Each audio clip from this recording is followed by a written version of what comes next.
G'day and welcome to Mark and Sam After Work. Today I want to go through with this rifle in front of me.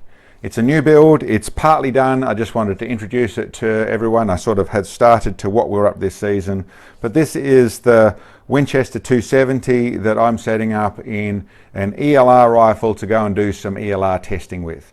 It's only part built. I'll go through that. Next time you see it, it'll be in a different form. It'll be a little bit different. It'll be finished and we'll go and do some testing with it, but let's go through what we're up to.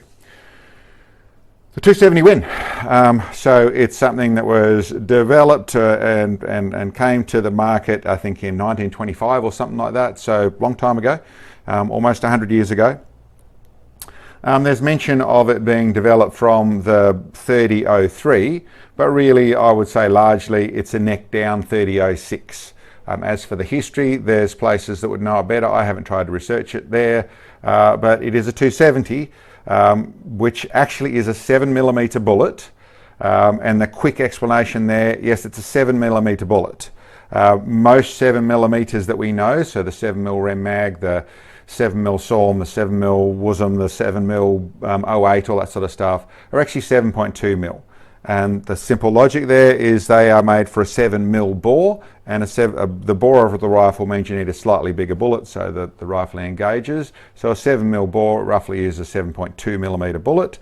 So the normal 7mm is talking about the barrel is 7mm. This is known as a 270. It's actually a 7mm bullet. And that also means that the bore, the inside of the rifling, is probably going to be approximately 6.8mm. But 270, so that's why it's called the 270. There is some other 270s, there's 270 other calibers, but they actually are I suppose what I'm really trying to say with that is you can't go and use and compare it to a 7mm in the way of the normal 7mm Rem Mag or 7mm 08 because it's actually a different size. This is a true 7mm bullet known as a 270. So this is really where the 270 started, also from my knowledge anyway, but and a cartridge which has been greatly touted as a very good cartridge for hunting. I think it was really pushed by a few magazines many years ago. I don't know if it was the 70s or 80s or where it was, but made very popular at that stage as a hunting round. Now generally the rifles are not set up like this one's going to be. Generally they're set up for hunting, so they're in the 111 or 1 in 10 twist is the most common sort of twist, maybe even 1 in 9 sort of stuff, but set up for lighter weight bullets, so your 130s and 140s, maybe 150s sort of stuff, so made for the closer range and hunting side of things. When I say closer range, probably out to the 500 yards sort of stuff, but well known for that. A long action bullet, as you can see, same as the 3006, so you need a long action. But other than that, very, very efficient, works really nicely in the way of we're about to test all that sort of stuff, but it has a fairly big following on that side of things, but it is from the old school a little bit. What I wanted to do, or what I've suggested a while ago, was doing up what people were interested in seeing, to do some testing for ELR, so extreme long range and how it's all going to shoot. To do that, looking at the 270, there's probably some others, but what I've found was and I like the Burgers, but I went with the Burger 170 grain bullet. So that's what's sitting in that cartridge there. To do that, I needed a 1 in 8 twist, and I wanted a little bit of barrel length. So I've got a 27-inch barrel in 1 in 8 twist. Just a nice big heavy profile barrel. This is actually a Swan barrel, manufactured over here in Australia. So it's 1 in 8 twist, 270, 27 inches long, in a nice heavy profile. Ends up at 25mm at the end here, so nice big barrel. And that's what I started with was actually a 270. Well, it's just a long action once you take the barrel off, but it's actually the Hauer 1500 in a long action. And then I suppose I'll walk through the build. Like I said, testing it the place you normally wouldn't find them, but really able to run the heavy bullets because we do have the twist, and really looking forward to see how this thing performs. So I'll go through a little bit of the build, what we're up to, what we're doing. As said, long action Hauer. It's actually had a bolt knob fitted to it, so it's actually and I've got to do a little bit of finishing around there. Whoops, get out of the road, bullet. So just a bolt knob fitted to it. It's all been trued. This actually, the chambering and the truing and the sorting out, I didn't do that. I got Brett Thompson at Brett Thompson Gunsmithing to go through and do that stuff for me. He did the full barrel and trued the action. Trigger's just the factory 2-stage trigger. I've lightened it off, just adjusted it, and set it up to a back down in just over a pound, so that works really nicely on that side of things. It's sitting in at the moment, the beginning's the same as we did the 260 in the ticker. It's sitting in this Southern Cross small action or small arms chassis. Nice simple modular chassis, all bolts together. It's got the new piece here, the folding stock. I'll go through that in a second, but nice simple chassis, nice and strong. I'm going to do the same bits to it. I could use it like this. I really plan on going straight into where I want to end up. So to do that, I've got my forend, which is the barrel guard forend, which also clamps down at the top. That's going to go over the top there. That's going to let me run my bipod mount on the front there in the solidest form I can. It also stiffens things up a little bit. Not that they're bad, these chassis, but this gives us that little bit of extra rigidity and a bit of strength, a bit more weight as well, which I don't mind a bit of weight in a precision rifle. So that's that side of it. Down the buttstock area here, I'm going to raise the butt pad and I'm going to put on a bag rider. So I use my universal bag rider. I have to drill a couple of holes, but then bolt on my universal bag rider. For those who haven't seen, I now have this little insert that actually taps in here, so it gives me a nylon rubbing block at the back of the rifle so that just nice and finish off with that little nylon block that'll tap in there after I've drilled and tapped and mounted it to the back there. The little bit custom stuff I've got, I just made up a couple of stainless steel plates which give me adjustment for the butt pad, so that will raise that butt pad up to where I want it, where my shoulder point is directly in line with the travel through of the rifle to get that flat travel of the rifle. With a nice strong chassis, then it's only a leverage thing of where that positioned. So these two bits of shiny stuff will go on the back here, same as what I did to the ticker. They've just got the normal hard universal pistol grip on it, which would be fine, but I really like the MDT pistol grip, so there's a few others I like. I can get these quite easily, so it'll get an MDT pistol grip on it. And yeah, it'll sit on one of my scopes. Oh, the rail on the top here is a custom rail made by URL, so they are Mirage URL. The guys over there do custom rails to order. They don't do them for the Hauer, but the Hauer is almost identical, in the long action, is almost identical to the Remington 700. So there's a little bit of, the curves aren't exactly the same, so using a tiny bit of the bearing surface Loctite on there, so the green Loctite, to make sure that clamps down properly, or the blue Loctite on the actual rail bolt, on the tension, when you tension down the rail screws. But that's mounted up properly, and that is a 60 MOA rail. So I'll be able to put on my 120 MOA scopes, and they'll be able to zero at 100 yards and be able to dial up 120 plus minutes, so 124, 126, whatever that scopes gets, I'll get to, and then with my air attack base in there, means I'm moving into almost 200 minutes of elevation out of that little rig. That's before I start bolting on the front of it. So we should be able to stretch this thing out a long way without any problems in a really sound form. As I said, new bit they sent across to me. Now this is the folding stock feature. Quite simple to use. It's sitting down there. It actually runs on a fairly heavy spring that pushes it down and locks it in. You push up there and that folds over. So I'll show you what that looks like. So it's all folded over.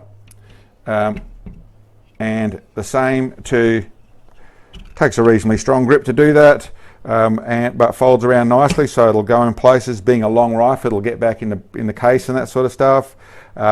That does no wiggle whatsoever. That's locking in there really nicely, so I look forward to testing it. Should explain, obviously that's only in states that it's legal, and what I should explain is it's not legal in this state. What it is legal for me to do is display it, so I can actually use it and shoot it as a display model to show that side of things on the channel and being owned as a gunsmith. I can't own it as an individual. It's illegal to have in our state, as many places in the world. Those are one of the features that some of the bureaucracy gets silly about, but that's the reason I can actually show it off here. It isn't legal in West Australia, so people are thinking about how and why. That's the reason. It's the gunsmith dealer side of things. You can have stuff to display, but it could only be sold to people with the appropriate licensing to be able to do that sort of thing. So one of those technical things of our world that likes to control our gun community, but I thought I'd explain that up front.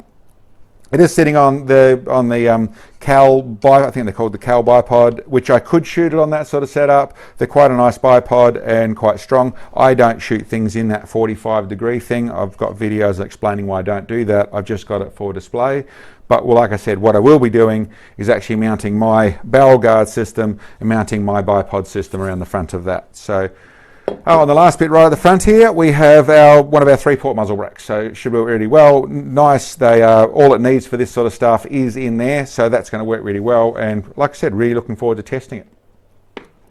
So that's the rifle. That's the bits and pieces we're going to do to it. The last thing I would say is at the moment, there's only a little bit that I can share load-wise and that sort of stuff, just for the general free consumption for all people. For people who want to be supporters to the channel and that sort of stuff, then we're working out ways to be able to do that, so where there can be more information of what we've got. What I can tell you at the moment, and I'll put on an image here, is I've been through and already done my basic load development, which may need more, but this is where I start and this is normally where I finish, unless things don't shoot as well as I hope they would.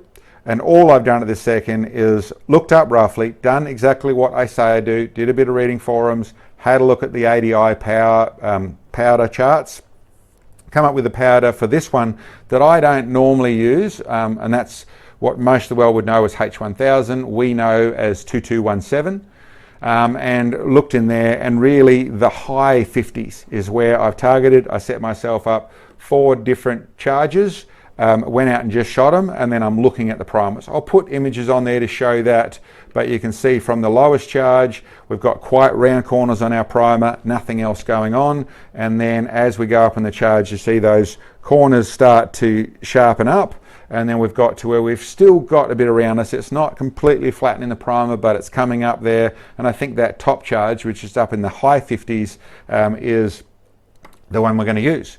So that's what I've done at the moment. I'm running 10 thou of jump at the moment. That's my starting place.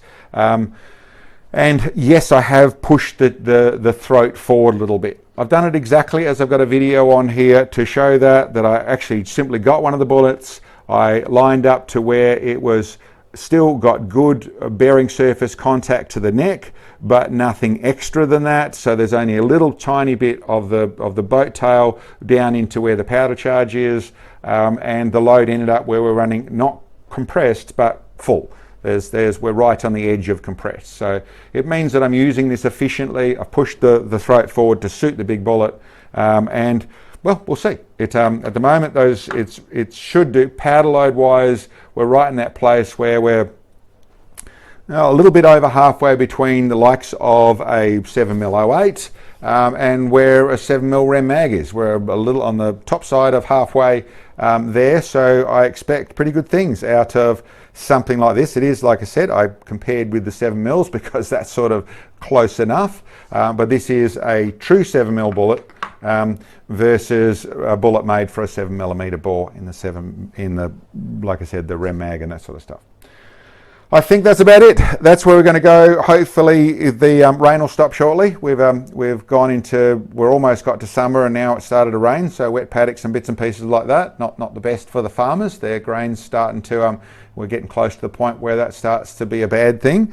But at the moment, obviously good for the land, always a bit of rain around the place. Not so good for us trying to stretch things out, but we'll go through the same process as we've been with the few others that we've got starting this year. And for those that are wondering, there's a 6mm Creedmoor we're going to do some testing with. There's a 260 Remington we're going to do some testing with.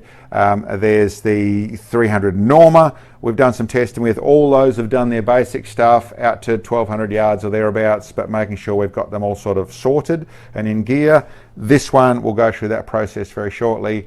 And then the last one on the list, which we'll have soon of the normal stuff, is the 243 Ackley improved, which I'll also in that one go through a video about fire forming to help people down that road.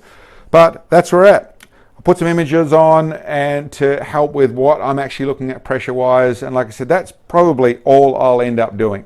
If that ends up being consistent, and I will do some speeds. I generally just look at my group, but I'll do some speeds with the chronograph so people can see that side of things.